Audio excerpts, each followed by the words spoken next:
성경은 여호수아가 여러 번 전쟁을 했습니다. 그래서 사람들은 말하기를 여호수아 장군님 이렇게 부릅니다만 성경 어디에도 여호수아는 장군님이 아니었습니다. 여호수아는 오늘 본문의 1장에 보면은 1장 1절에 이렇게 말씀하죠.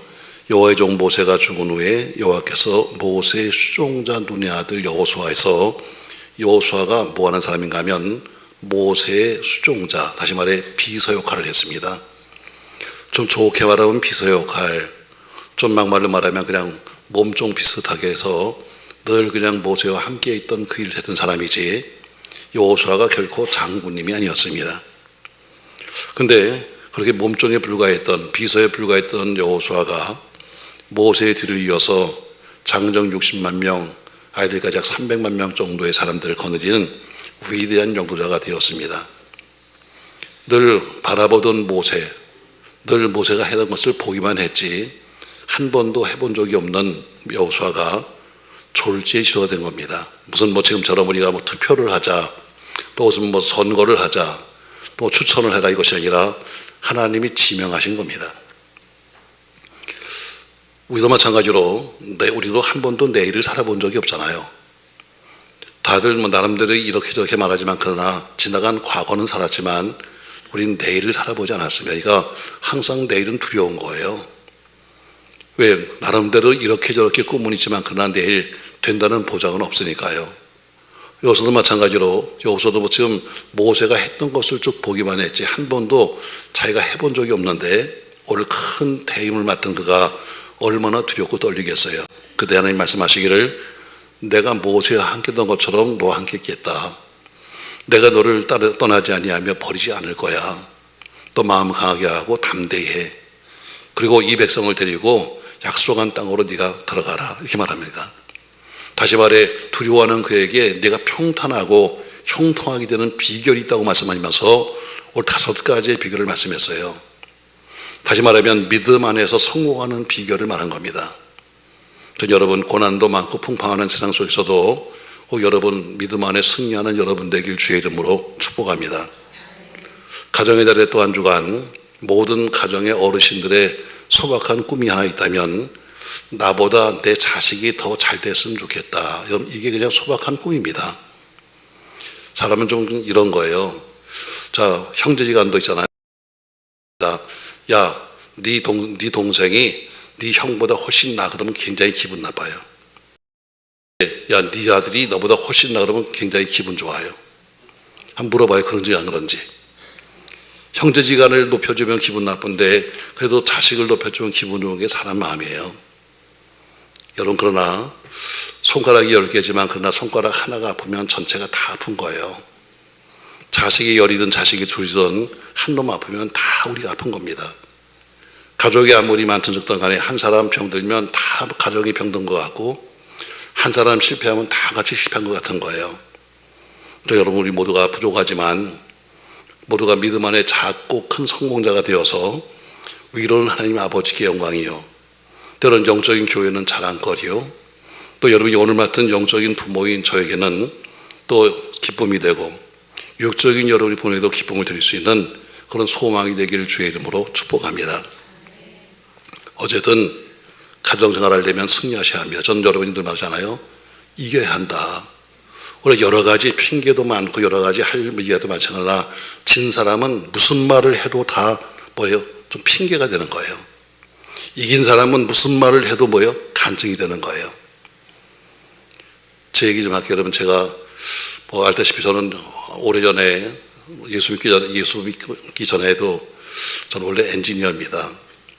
사업하다 실패했잖아요. 실패해가지고 아주 거지가 됐습니다. 그래서 어쨌든 밥은 먹어야 되니까 제가 취직을 해야 되는데 한 번 실패한 사람은 써주지도 않습니다. 아무리 이력서가 화려하고 아무리 무슨 열정이 붙고 별거 다 해도 망한 사람을 쓰려고 하지 않아요. 또 사업하다 망한 사람은 더더구나 안 씁니다. 우리 직원, 우리 교인들 마찬가지로 오히려 높은 자리에 있다가 그만두면 써주지 않아요. 그냥 평사원 같으면 여기 갈 수 있는데 높은 자리에 있다가 망하면 써주지도 않아요. 저도 나름대로 애를 쓰고 왜 먹고 살아야 되니까 했는데 다들 고개는 끄덕거리는데 불러준 사람이 없는 거예요. 몇 달 지나니까 사업 망했지요. 먹을 건 없지요. 그러니까 제가 취직을 하긴 했는데 어디 했냐면은 일당, 저는 원래 엔지니어니까 그냥 일당으로 취직을 했어요. 저는 뭐 일당이 나쁘다는 거 아닙니다, 여러분. 근데 정규직도 아니고 그냥 하루 먹고 사는 사람. 저는 원래 중학교 때부터 공업을 했기 때문에 용접공 면허증이 있었어요. 그래서 용접공으로 취직을 했어요. 어디 했냐면 저 시청 앞 지하철 현장에 취직을 했습니다. 거기 지하철 현장이 28m가 막장이에요. 남들이 나를 알아볼까 창피해서 일부러 지하 28m를 선체가 이야기해서 맨 막장 들어가서 일합니다. 혹시나 누가 나를 보면 창피해. 얼마까지만 해도 떵떵거렸는데, 근데 한 몇 달 지나 보니까요, 별거 아니더라고. 그냥 먹는 게 조금 바뀌었고 좀 마시는 게 좀 바뀌었을 뿐이지 큰 변화가 없더라고요. 추운 겨울이 지나고 봄이 됩니다. 봄이 되니까 점심 먹었는데 다들 나가서 밥을 사 먹는데 돈이 없으니까 전 도시락을 싸우거든요. 추운 지하 28m에서 먹으니까 얼마나 추운지 몰라요. 밖은 따뜻하지만 지하는 더 추워지거든요. 그래서 햇빛을 보려고 위로 올라왔습니다. 텅텅 비어있는 현장, 다들 밥 먹으러 갔으니까 그 현장에 어디 누울 데가 없을까 몸을 좀 녹이려고 해서 찾습니다. 그래서 저 웅덩이 같은 데 들어가서 누웠어요. 화이바를 뒤에 대고 이렇게 누워서 시계탑을 바라보면서 저 시계를 보고 일어나야지 하고 누웠는데, 현장에는 원래 아이나 여자를 안 집어넣어요. 뭐 여러 가지 이유가 있지만 그런 어쨌든 사고 위험성도 그러니까 안 들어오는데, 근데 제가 누워서 하늘을 보고 이렇게 있는데 저 위에서 웬 아이하고 또 웬 여자 소리가 들리는 거예요. 제가 위를 쳐다보았어요. 그랬더니 한 초등학교 한 4학년 이 정도 되는 남자애를 데리고 웬 아줌마가 왔더라고요. 전 누운 채로 봅니다. 아니 위험한데 여기 누가 왜 왔을까? 여기 왜 들어왔지? 그러고 있는데 위에서 이렇게 말합니다. 그 아줌마가 누워있는 나를 가리키면서 야 이놈아, 너 공부 안 하면 저렇게 된다? 그러더라고요. 난 이게 무슨 얘기인지 몰랐어요. 왜? 내가 뭐라고 말한 적이 있나요? 난 아무 얘기 한 적이 없어요. 난 쳐다보고 있는데 다시 나를 가리키면서 말하기를, 아들 보고 하는 얘기예요. 야 이놈아, 너 공부 안 하면 저렇게 되는 거야. 이게 얼마나 큰 쇼크인지 모릅니다, 여러분. 전 누워서 소리쳤어요. 마음속으로 나 공부했습니다. 나 배웠습니다. 근데 어때요? 망한 사람은 할 말이 없는 거예요. 저 인생은 승리해야 되는 거예요. 아멘 좀 해요? 여러 가지 이유가 있지만 그러나 어때요? 마지막 결과가 안 좋으면 아무리 중요한 가정이 좋아도 믿어지지 않아. 남들이 그렇게 보지 않아요. 저 여러분, 오늘 가정의 달에 왜 이런 말을 하는가? 가장 여러분, 또 우리 모든 가정 믿음의 성도 여러분, 여러분이 섬기는 것이 크든 작든 간에 주어진 자기 삶 속에서 꼭 승리하시기를 주로 축복합니다. 그러면 오늘 여호수아에게 주셨던 말씀, 지금 두려운 거예요. 지금 한 번도 해본 적이 없는 큰 일을 맡아가지고 두려운 그에게 하나님이 주신 5가지 말씀이 있는데, 너 이렇게 하면 너 성공할 수 있어, 너 이렇게 하면 너 형통할 수 있어 하면서 5가지 말씀을 주셨어요. 이 말씀은 여러분과 제가 주신 말씀입니다. 이 마지막 시대에 살면서 우리가 지지 않고 살려면 오늘 5가지 말씀을 들으셔야 돼요. 그리고 그렇게 사시고 승리하시길 주 이름으로 축복합니다. 저는 첫 번째가 뭔가, 오늘 첫 번째 이렇게 말합니다. 우리가 승리하려면 먼저 믿음의 도면이 있어야 합니다. 큰 믿음을 가져야 돼요. 꿈을 꿔야 합니다. 작은 초가집을 지을 때는 도면이 필요 없어요. 그냥 대충 지면 그냥 작은 방 하나 만들 수 있습니다. 그러나 조금이라도 제대로 된 건물을 지으려면 반드시 도면이 필요해요. 도면이 뭐예요? 꿈이에요. 여러분과 제가 갖고 있는 도면이 뭐냐면 꿈입니다. 그런데 그 도면을 뭐예요? 믿음 안에서 도면을 그리라는 이야기입니다. 다시 말해, 큰 믿음의 꿈을 꾸는 사람이 첫 번째 발을 디디는 거예요. 자, 우리가 여호수아 했는데, 여호수아란 말은 헬라어로 말하면 예수입니다. 그러니까 이스라엘 백성을 가나안 땅으로 인도했는데, 가나안 땅으로 인도하기 위해서 광야길을 걸어온 사람은 모세지만 마지막 가나안 땅으로 간 사람은 예수예요. 여호수아죠. 이것은 뭐예요? 우리가 구원받고 천국에 들어가는 길은 율법을 지킴으로서가 아니라 예수 그리스도 믿음으로써 가능하다는 것을 우리에게 의미하고 있어요. 바울은 갈라디아 교회 편지를 보내면서 갈라디아서 2장 16절 말씀에서 이렇게 말씀하고 있습니다. 같이 한번 읽겠습니다. 사람이 의롭게 되는 것은 율법의 행위로 말미암음이 아니요 오직 예수 그리스도를 믿음으로 말미암은 줄을 알므로 우리도 그리스도 예수를 믿나니 이는 우리가 율법의 행위로서가 아니고 그리스도를 믿음으로써 의롭다함을 얻으려 함이라. 율법의 행위로서는 의롭다함을 얻을 육체가 없느니라. 아멘. 율법을 지키는 행위로서가 아니라 우리 죄값을 치러주신 예수 그리스도의 십자가의 공로를 믿음으로써 값없이 받는 것이 구원입니다. 저 요한복음 3장 16절에 보니까 오늘이 저를 믿는 자마다 멸망치 않고 영생을 얻는다고 말씀하고 있는 겁니다. 뿐만 아니라 광야 같은 세상을 살아갈 때 우리가 성공하는 비결이 뭐냐면 바로 큰 믿음의 꿈을 갖는 겁니다. 도면이 없이는 절대로 여러분 뭘 하나 할 수 없는 거예요. 하다못해 우리가 방학을 해도 돼요. 옛날에 어릴 때 보면 방학할 때도 동그라미다 그리잖아요. 잠자는 시간, 몇 시간, 그리고 맨 처음에는 어때요? 다 공부, 또 공부했다가 끝날 때는 어때요? 노는 시간, 쉬는 시간, 뭐 이런 걸 바뀌는 것처럼 어쨌든 그래도 계획표가 있어야 되는 것처럼 믿음의 큰 꿈을 갖는 것이 첫 번째입니다. 오늘 본문에 두려워 떨고 있는 여호수아에게 말씀하십니다. 무릇 너의 발바닥으로 밟는 것을 다 내가 너에게 주었다. 너의 평생에 너를 당할 자가 없을 거야. 내가 모세와 함께 있던 것처럼 내가 너와 함께 있을 것이다. 이렇게 비전을 갖게 하고 용기를 북돋는 말씀을 주셨습니다.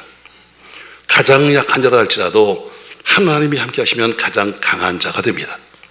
남 보기에는 가장 약한 자 같지만 그러나 하나님이 함께 하시면 강한 자가 되는 거예요. 그래서 내 발바닥으로 밟는 땅을 다 내게 주겠다. 모세와 함께 있는 것처럼 너와 함께 한다는 말씀은 큰 믿음의 꿈을 바로 제시하는 말씀입니다. 큰 믿음과 꿈을 가지고 용기 있게 전진하는 사람이 성공자가 되는 겁니다. 우리는 때로는 남들과 비교하면서 난 너무 저 사람에 비하면 아무것도 아니야. 뭐 우리에게도 그런 분도 있습니다. 뭐 보니까 엄마 아빠가 너무 훌륭한 거예요. 제가 볼 때는 그 아들 딸도 굉장히 내가 볼 때는 똑똑하고 그만하면 훌륭합니다. 그런데도 불구하고 애들이 항상 엄마 아빠 때문에 어때요? 아우 난 엄마에 비하면 너무 난 공부도 못해요. 난 아빠에 비하면 너무 부족해 하면서 스스로 아이들이 어쩔 줄을 모르는 아이들을 봤어요. 여러분 자기 연약함과 부족함을 생각하면 결국 꿈을 갖지 못해요. 시편 82편 10절 말씀에 이렇게 말합니다. 내 입을 넓게 열어라 내가 채우겠다. 잠언서 29장 18절에 말합니다. 꿈이 오는 백성은 망한다고 말씀하고 있습니다. 우리가 꿈을 가져도 호랭이를 그린 사람은 최소한도 못 그려도 고양이는 그립니다. 그러나 처음부터 줄이 그린 사람은 나중에 보면 수검등이 하나 그리고 마는 거예요. 우리 교회도 마찬가지로 더 많은 영혼 구원을 하겠다는 큰 믿음의 꿈을 가진다면 분명히 하나님이 들어서 쓰실 줄로 믿습니다. 전 믿음의 거룩한 꿈을 꾸시기를 주의 이름으로 축복합니다. 자, 그러나 꿈만 있다고 되는 것이 아닙니다. 두 번째는 그 꿈을 이룰 수 있는 담대한 믿음이 필요합니다. 여러분과 제 마음속에 두렵고 떨리는 마음, 늘 불안한 마음은 바로 사단 마귀가 주는 겁니다. 그러므로 금방 죽을 것 같고 끝장난 것 같은 환경이라 할지라도 두려워하는 마음, 좌절하는 마음은 절대로 가서는 안 됩니다. 나는 안 돼, 못해, 이것은 안 되는 거예요. 왜냐하면 바울은 디모데 후서 1장 7절 말씀에서 이렇게 말씀하고 있습니다. 하나님이 우리에게 주신 것은 두려워하는 마음이 아니요 오직 능력과 사랑과 절제하는 마음이다 이렇게 말하고 있습니다. 강하고 담대한 믿음을 가진 사람만 영적 싸움에서 승리하는 겁니다. 오늘 본문 5절에 보니까 이렇게 말하죠. 자, 5절 6절 같이 읽어요. 내 평생에 너를 능히 데려갈 자가 없으니 내가 모세와 함께 했던 것 같이 너와 함께 있을 것임이니라. 내가 너를 떠나지 아니하며 버리지 아니하리니 강하고 담대하라. 너는 내가 그의 조상에게 맹세하여 그들에게 주리라 한 땅을 이 백성에게 차지하게 하리라면서 간곡하게 하신 말씀이에요. 계속 7절 9절에 계속 반복하신 말씀이에요. 강하고 담대해. 강하고 담대해. 이것은 뭐예요? 한 번이 아니라 두 번, 세 번 우리에게 당부하는 거예요. 강하고 담대하라. 제발 좀 마음을 좀 강하게 가져. 담대하게 가져. 두려워하지 마라.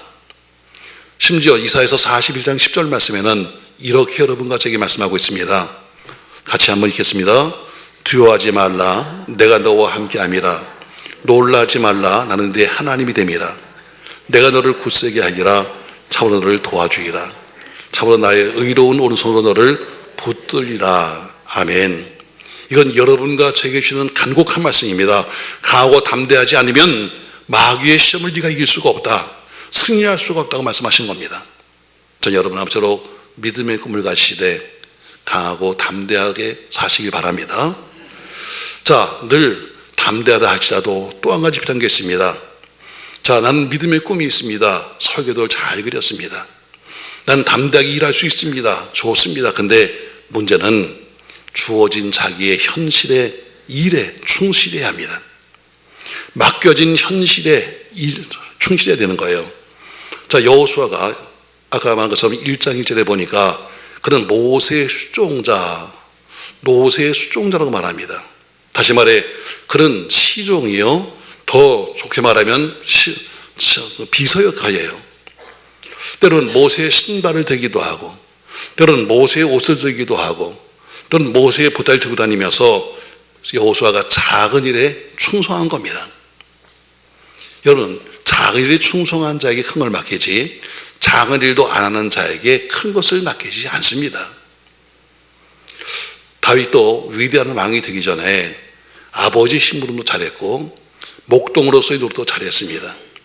고민한 사자가 나타나면 가서 용감히 쫓아가서 싸워서 물리쳤습니다. 그 후에 하나님께서 양을 치고 있던 목동 다윗을 불러다가 기름 부어 왕을 세우신 거예요. 여러분, 모세라고 해서 왜 실수가 없겠습니까? 모세도 허물이 많은 사람입니다. 자, 모세가 어느 날 구스 여자, 다시 말해 흑인 여자를 아내로 삼았습니다. 때로는 모세가 혈기를 부려서 반석을 명하라 했는데 2번씩이나 때리면서 폼을 잡았습니다. 아마 모세도 하나님을 실망시킨 일이 상당히 많았을 거예요. 그럼에도 불구하고 그는 자기에게 맡겨진 자기 일을 잘 감당해냈습니다. 결코 윗사람에게 도전하거나 덤벼들거나 질서를 파괴하지 않았습니다. 하나님은 질서의 하나님이십니다. 그러므로 하나님이 판단하시길 기다려야지 자기 인간의 생각대로 질서를 파괴해서나 혹은 반항해서는 안 되는 거예요. 자, 모세의 형 아론, 모세의 누나 미리암, 동생을 시기했는지 모세를 비방하고 다닙니다. 그러면서 이렇게 말합니다. 모세야, 모세야, 너만 선지자야? 나도 선지자야. 아, 너만 환상 보는 거야? 나도 환상 본다니까 하면서 하나님이 세우신 권위를 무시하고 비방했다가 주동자 미리암은 저주의 나병까지 걸림으로 하에게 거룩한 징계를 받게 됩니다. 보세요, 여러분, 가족 관계로 보세요.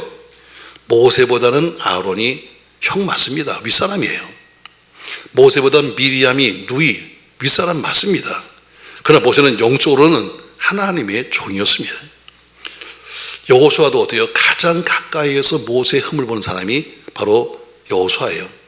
왜? 같이 사는 사람이에요. 몸종이고 비서니까 가장 모든 걸 다 하는 사람이 여호수아입니다. 지금 모세가 개인적으로 뭘 실수했는지, 모세가 지금 영적으로 뭐가 잘못됐는지 가장 가까이에서 여호수아가 봤음에도 불구하고 한 번도 여호수아는 모세에게 불평하거나 반역하지 않았습니다. 그는 주어진 자기의 직무만을 감당했을 뿐입니다. 맞습니다, 여러분. 작은 일에 충성하니까 결국 큰 일을 맡기신 겁니다. 여러분도 성공자가 되려면 주어진 자기 위치에서 충성하십시오. 자기 직장, 자기 가정, 자기 살아가는 삶 속에 그 일이 크던 작던 간에 작은 일에 충성하십시오. 질서를 파괴하면서 거역자가 되지 말고 질서를 파괴하면서 반항자가 되지 마십시오. 그런 사람은 사회에서도 결코 성공자가 될 수 없는 것입니다. 여러분, 우리 목회자 세계도 마찬가지예요. 저도 옛날에 다 거쳐서 여기까지 왔습니다만, 저도 전도사로 있을 때 이 생각했어요. 내가 목사만 돼봐라, 내가 훨씬 더 잘할 수 있지. 이런 생각 많이 했습니다. 그러나 제가 막상 목사가 돼 보니까 그렇지 않더라고요. 제가 첫 목회지가 제 단독 목회가 아니고 제가 교육전사로 있을 때 첫 목회지가 전주였습니다. 서울서부터 전주까지 내려가서 사역을 했어요. 그것도 온 집안이 다 이사 가가지고 4식구가 이사 가서 거기 사는데 월급이 한 달에 3만 원이야. 성미 2말. 3만 원 가지면 제가 학교가 안양에 있었는데 왕복하는 한 달에 4번 학교 다니는 버스비도 안 돼. 그래도 그걸 사역하겠다고 거기까지 갔어요. 가서 거기서 한 1년 한 반 정도 있다가 개척을 했는데, 자 가보니까 어때요? 그래도 내려가니까 뭐 처음에는 이사 가기 전에 저 이제 혼자 갔지요. 근데 가니까 참 잘해주시더라고요. 거기서 제일 대장인 권사님, 자기 사제를 다 털어가지고 교회를 개척하신 권사님 어머니예요. 그러니까 쉽게 말하면 그분이 말합니다. 전사님, 나는 남편도 없고 난 아이도 없으니 전사님이 내 아들 할래? 그러더라고요. 제가 아니요, 난 참 바보야. 그때 그냥 내 했으면 참 편했을 텐데. 아니요, 저 외아들이에요. 이거 말았네. 그분한테 잘 뵈면요, 성미가 막 이렇게 고봉으로 올라온다. 고봉으로. 그런데 밑배면 가서 밀 대로 확 밀어버린다. 아, 무서우신 권사님이에요. 근데 오늘 그래도 권사님이 참 대접을 잘 해줬어요. 그래서 혼자 사니까 처음에는 이사 안 갔으니까 항상 밥을 차려주세요. 그래서 그 집에 갔는데 보니까 권사님이 신은 양말이 빵꾸가 났어요. 내가 아니 권사님, 뭐 권사님 양말이 빵꾸 났네? 그랬더니 웃더라고요.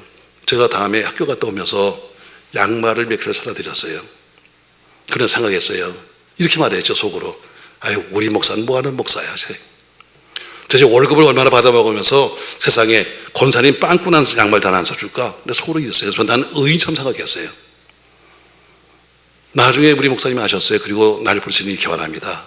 전사님, 이도전사, 네가 그러고 다니면 난 어떻게 해야 되는 거야? 네가 다니면서 교인 양말 사주고 다니면 나는 뭘 해야 되는데? 난 그때 그게 야단치는 건지 알았어요. 나중에 내가 목회를 해보니까 그래. 여러분, 목회하는 항상 어때요? 공평해야 되는 거예요. 누가 양말 뚫어졌다고 해서 하나 사주기 시작하면요, 제가 이런 적이 있어요. 제가 여러분 알다시피 40년 동안을 목회하면서 참 많은 날 부흥회를 참 많이 다녔어요. 뭐 미국에는 한 70번 정도 부흥회를 갔으니까 얼마나 많이 다녔습니까, 여러분? 근데 저는 생각하기를, 그래도 담임 목사가 세상에 부흥회 가면은 그래도 교인들 중직은 나와서 기도하지 않을까? 아멘 좀 해요? 아버지가 집 나가면 그래도 자식들이 모여서 하지 않을까 하는 마음으로 했는데, 나중에 들어보니까 새벽 예배도 뭐 그때 안수 집사님이 2명 있었어요. 초창기 때. 근데 안 나온다는 거야. 제가 너무 실망해서 어른한테 전화했어요. 안수 집사님, 제가 지금 집회 나와서 너무 힘든데 전 기도 좀 한번 나와서 기도 좀 하시죠. 했더니 예 했는데, 온 다음에 무슨 소문이 없었는가? 다니면서 이렇게 말씀합니다. 우리 목사가 나한테만 전화했어. 우리 목사가 나한테만 전화했어. 이래가지고 교회가 시끄러운 거예요. 나 그때부터 일체 전화 안 해. 어디 부흥회를 가도 주보에 안 실어. 왜? 여러분, 나는 뭐요? 좀 나가서 기도 좀 해달라고 하는 얘기인데, 그걸 저 목사가 나만 이렇게 믿고 있어, 이렇게 되면 안 되는 거죠. 제가 이렇게 해외 다니면서 여러분에게 선물 안 사오잖아. 옛날에 사다 줬어요.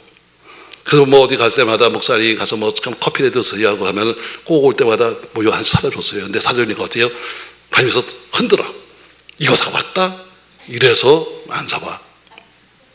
목사님 공평해야 되는 거예요. 난 그걸 몰랐어요.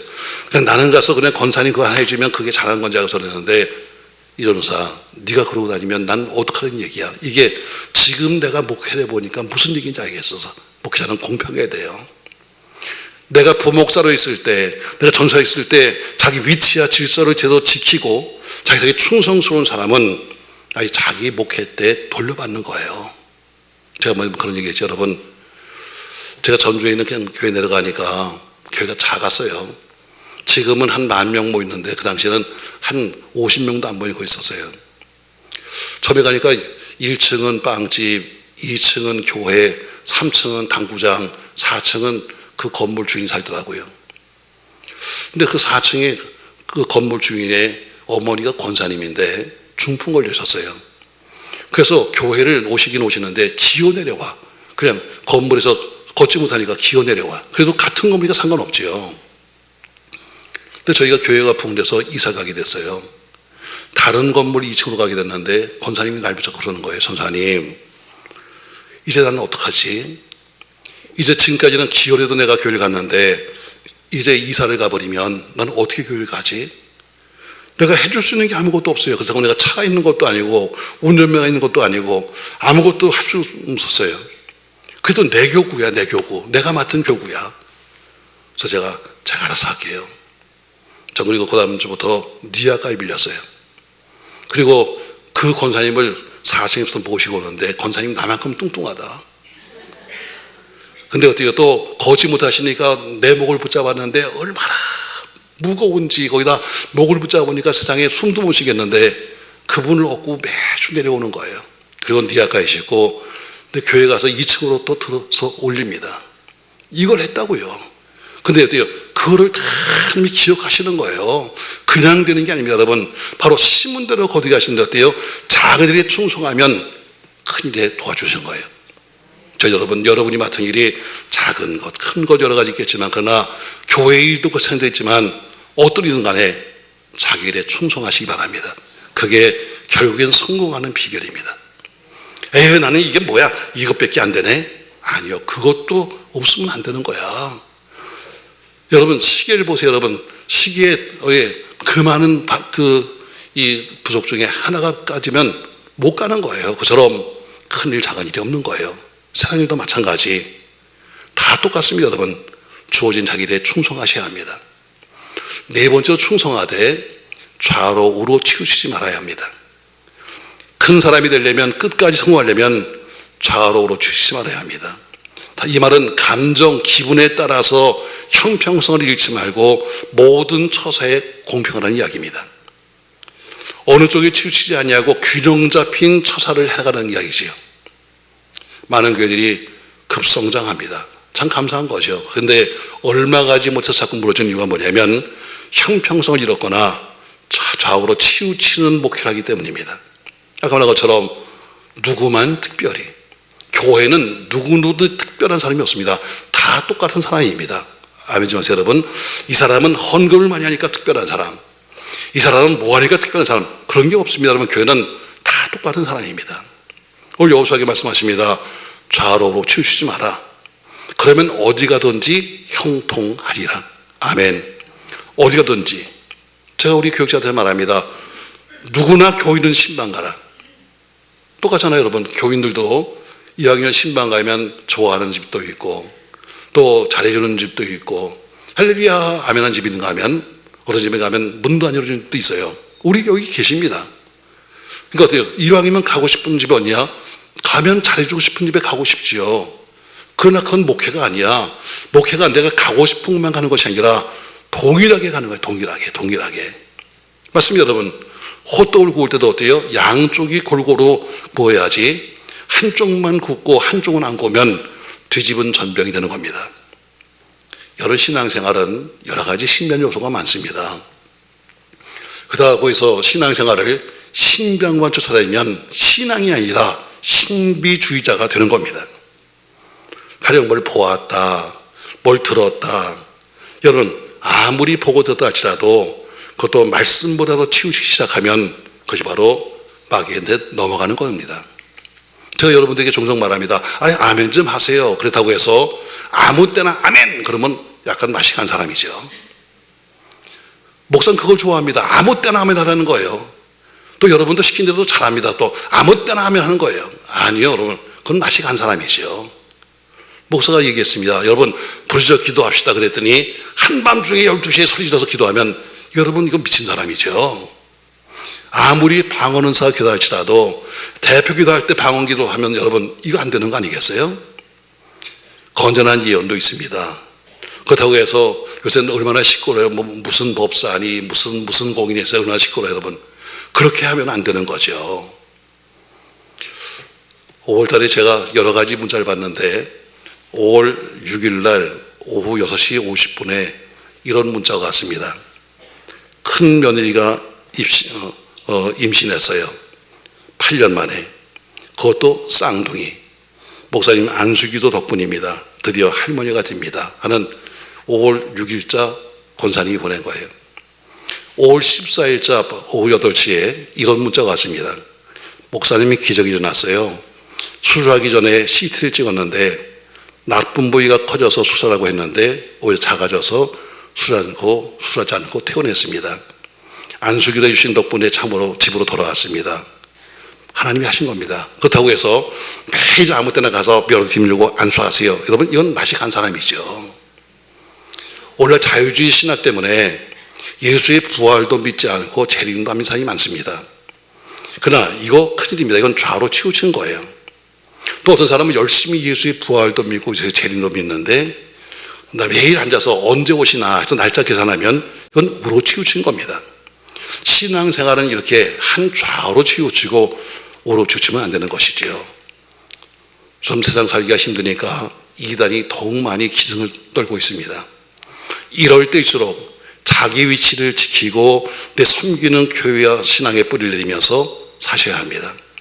이상한 공부 찾아다니지 말고 신부도 확실치 않은 전도사니 선교사니 주요종이니 따라다니지 말고 언제 미혹당할지 모르는 거예요. 책도 마찬가지예요. 여러분, 책을 다 믿습니까? 우리나라는 출판의 자유가 있습니다. 누구든지 책을 낼 수가 있고 책을 쓸 수가 있습니다. 그러나 그 내용이 맞다고 하는 정답은 누구도 내린 적이 없습니다. 근데 책이 나왔으니까 아무거나 보는 거예요.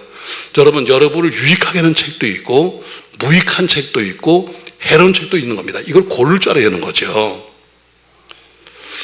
여러분, 원래 공부 잘하는 학생들 보세요. 항상 무슨 수능시험 1등 했다, 무슨 어느 학교 1등 했다는 학생들 보세요. 다 거의 말이 똑같아요. 저는 참고서 위주로 공부하지 않았습니다. 저는 전과 위주로 공부하지 않았습니다. 저는 과외 공부 위주가 아닙니다. 저는 교과서 위주고 학교 수업 위주로 공부했습니다. 거의 다 그렇게 말합니다. 짰나요, 걔들이? 아니요. 그럼 영적인 교과서가 뭘까요? 성경입니다. 여러분과 저의 교과서는 성경이에요. 성경은 한 줄도 읽지 않으면서 맨 다른 것만 보지 말고 여러분 먼저 성경부터 읽으셔야 합니다. 아멘 좀 해요, 여러분. 학교 수업이 뭐예요? 내 교회에서 드리는 영적인 예배, 내 교회에서 받는 성경 공부가 바로 학교 수업이에요. 무슨 선교회니 무슨 세미나니 무슨 학교니 다니지 말고 먼저 내 교회에서 하는 신앙생활이라 공부부터 먼저 제대로 하시기 바랍니다. 여기저기 다니면서 선교한다고 말하지 말고 교회에서 하는 선교 프로그램에서 올바르게 하는 것이 영적 순입니다. 제가요, 조금 아까 이번 예배 끝나고서는 제가 이렇게 유튜브를 보다가 몇 개 찍어놨다 다음 주에 보여주려고 그래요. 거기 썼더라고요. 조는 강아지를 이렇게 찍어놓으면서 예배 시간에 조는 사람의 모습입니다. 제가 다음 주에 뵈드릴게요. 여기 지금 4명 있어요. 강아지가 이렇게 졸 때라고 그러면서 어떻게 눈을 뜨려는데 이게 조는 교인의 모습입니다. 제가 다음 주에 볼 테니 기대하세요. 어쩌면 여러분의 얼굴이 뜰지도 몰라. 영적 순위가 뭐냐? 아무리 믿음이 있고 아무리 별짓을 다 해도 우리가 어때요? 좌로우로 치우치면 안 돼요. 항상 우리 좋은 곳은 중용해요. 여러분 항상 정도를 가십시다. 할렐루야. 마지막으로 말씀에 순종해야 합니다. 믿음으로 성공하고 형통하기로 한다면 말씀에 순종해야 합니다. 교회는 다니긴 다니는데 말씀에 순종하지 아니하고 제 고집대로 있는 사람들이 꽤 많습니다. 오늘 8절 말씀 보세요. 한번 같이 읽습니다. 제가 같이 읽는 이유가 뭐냐면요, 자다가 깨란 이야기예요. 읽으면 눈을 뜰 거 아니에요? 같이 읽으세요. 이 율법책을 내 입에서 떠나지 말게 하며 주야로 그것을 묵상하여 그 안에 기록된 대로 다 지켜 행하라. 그리하면 내 길이 평탄하게 될 것이며 내가 형통하리라. 아멘. 시편 119편 105절 말씀에도 주의 말씀은 내 발의 등이요 내 길의 빛이라고 말씀하고 있습니다. 말씀을 듣고 깨닫는 대로 믿고 순종할 때 축복도 받고 체험도 하는 겁니다. 사울 왕이 하나님을 버렸습니다. 말씀 버렸습니다. 제 고집대로 믿었습니다. 그때 하신 말씀이 뭐예요? 내가 말씀을 버렸기 때문에 하나님도 너를 버렸다고 말씀하고 있습니다. 사랑하는 성도 여러분, 말씀대로 순종하면 여호수아가 받은 성공이 여러분과 제 성공이 되는 것을 믿으시기 바랍니다. 저는 이제 가정의 달 셋째 주간을 지내면서 우리 모든 믿음의 가정 그리고 사는 여러분의 후대가 믿음 안에 큰 성공자가 되기를 주의 이름으로 축복합니다. 오늘 1절에 보니까 이스라엘의 큰 지도자가 되었던 그 여호수아, 하나님이 갑자기 지명했습니다. 근데 그 지명에서 두려워하는 그에게 주신 말씀은 곧 성공 비결입니다. 여호수아야, 내가 이렇게 하면 성공할 수 있어 하는 얘기입니다. 전 여러분에게 말하지만 지금 우리는 인생을 살고 있지 끝난 게 아닙니다. 오늘 실패했다고 해서 여러분 끝난 게 아니라 지금 우리는 가고 있는 중입니다.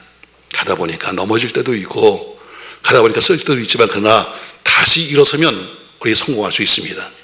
여러분 아무쪼록 모두가 믿음의 성공자가 되시길 주의로 축복합니다.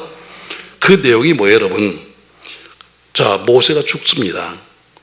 이스라엘 영주가 되었던 여호수아는 전직 모세의 시종이라고 되어 있습니다. 모세 주변에 쟁쟁한 사람이 많았습니다. 일꾼도 많았고 선자도 많았고 학자도 많았고 좋은 가문도 많았지만 푸른 여호수아의 성품과 그의 성김은 결국 그를 위대한 사람으로 만든 겁니다. 오늘 큰 대화 앞에서 대화하는 여호수아에게 5가지 말씀을 주셨어요. 이 말씀을 잘 기억하세요. 첫 번째, 큰 믿음의 꿈을 꾸십시오. 다시 말합니다, 여러분. 그냥 누워서 있으면 영원한 실패자이지만 오늘 다시 일어나면 성공할 수 있습니다. 그냥 일어나지 말고 큰 믿음의 꿈을 꾸며 일어나십시오. 그리고 그 꿈을 향해 담대히 믿음을 가지십시오. 세 번째, 주어진 자기 현재 일에 충성하십시오. 그리고 네 번째, 좌우로 치우치지 마십시오. 다섯 번째, 그리고 말씀에 순종하십시오. 사랑하는 성도 여러분, 저희 여러분 앞서록 영적인 가나안 그리고 이 땅과 저 하늘의 영광스러운 승자가 되기를 예수님의 이름으로 축원합니다. 말씀을 마치면서 여러분, 우리가 영화에도 나왔고 또 유명한 타이타닉 아시 여러분, 그 좌초에 대해서 알고 계실 겁니다. 세계로 가장 그때 아름답다고 하고 최고로 호화로웠던 배, 최신의 설비를 갖춘 그 큰 배가 빙산을 만나서 좌초하게 되고 결국엔 수장되었습니다. 누구도 저 타이타닉 저 배가 저 물에 빠질 거야 아무도 생각하지 않았습니다. 그러나 그 배에 구멍이 뚫어졌습니다. 배에 물이 들어오기 시작했습니다. 거기에 바다에 수장되는 비극의 유람선이 되고 말았습니다. 그 타이타닉에는 약 2,000명 정도의 사람이 타고 있었습니다. 그리고 그 배가 구멍이 날 때 그 배에는 수백 개의 선실이 있었습니다. 여러분 잘 들어보세요. 지금 배는 물에 가라앉습니다. 지금 물이 들어오고 있죠. 근데 지금 내가 있는 선실에는 물이 들어오지 않아요. 아직 들어오지 않습니다. 지금 아무런 징조가 없습니다. 그냥 저 물이 지금 배에 들어오는 있지만 그러나 내가 있는 선실은 아직까지 아무런 문제 없습니다. 여러분 그러면 그게 괜찮은 겁니까? 이제 얼마 있지 않으면 내가 머무는 객실도 곧 물에 찰 겁니다. 바로 이게 공동 운명체라는 거예요. 이 배가 무너지면 지금은 내 방에 물이 안 들어오지만 함께 나중에 물에 빠져 죽는 거예요. 지금 우리나라의 실체가 어떻습니까, 여러분? 어려운 고비고비를 잘 이기며 왔습니다. 허리띠를 졸라매면서 한가의 기적을 만든 나라. 하나님이 보호하사 우리나라 만세. 애국가를 부를 때마다 하나님의 은혜를 받고 사는 것처럼 느끼는 우리 조국 대한민국. 이 대한민국이 좌초 파산의 위기에 와 있습니다. 당장 나에게 피해가 없고 당장 나에게 몸으로 느껴지는 것이 없다고 해서 여러분 이 현실인 남의 일같이 생각하십니까? 지금 내 자식 좋은 학교 들어갔다, 지금 우리 집에 집 샀다, 여러분 이거 자랑하고 잔치할 때가 아닙니다. 우리는 함께 살고 함께 가는 민족 공동체입니다. 그러므로 이렇게 어려울 때일수록 나만을 위해 살지 말고 우리 모두가 함께 나라에 위해 기도하는 꼭 여러분 되길 주의로 축복합니다. 나라가 없는데, 내 자식이 아무리 공부 잘 안 될 나라가 없는데 뭐 할 겁니까? 나라가 없는데 아무리 집을 사고 떵떵거리는들 여러분 뭐 할 겁니까? 가정은 피로 묶인 혈연 공동체입니다. 가정에 우리가 가족이 10명인데 한 명이 아프면 10명이 다 아픈 겁니다. 가족이 10명인데 그중에 한 명이 병들어 버리면 다 모두가 다 병든 거나 똑같습니다. 가정은 혈연 공동체, 교회는 신앙 공동체, 우리는 민족 공동체. 여러분, 나 혼자만 사는 게 아닙니다. 나 혼자 건강하고, 나 혼자 밥 잘 먹고, 나 혼자 집 사고, 나 혼자 땅 사고 이런다고 되는 것이 아닙니다. 언젠가 한 배를 탔다는 것을 느낄 때가 올 겁니다. 그래서 우리는 이럴 때일수록 내 자리 잘 지키며, 그리고 정말 기도 열심히 하고 나라 위해 기도하고 우리가 믿음의 성공자가 되는 길이 나라 살리는 길입니다. 여러분, 믿음 안에 성공하십시오. 그게 나라 살리는 거고, 우리가 똑바로 사는 길이 나라 살리는 길입니다. 아무쪼록 가정의 달 3번째 주간, 저희 여러분 모두가 믿음의 성공자가 되고 어렵고 힘든 지금 현실 속에서 우리가 어떤 길을 가야 될 것인가 기도하며 나라 위에 많이 우는 여러분과 제가 되시기를 예수님의 이름으로 부탁합니다.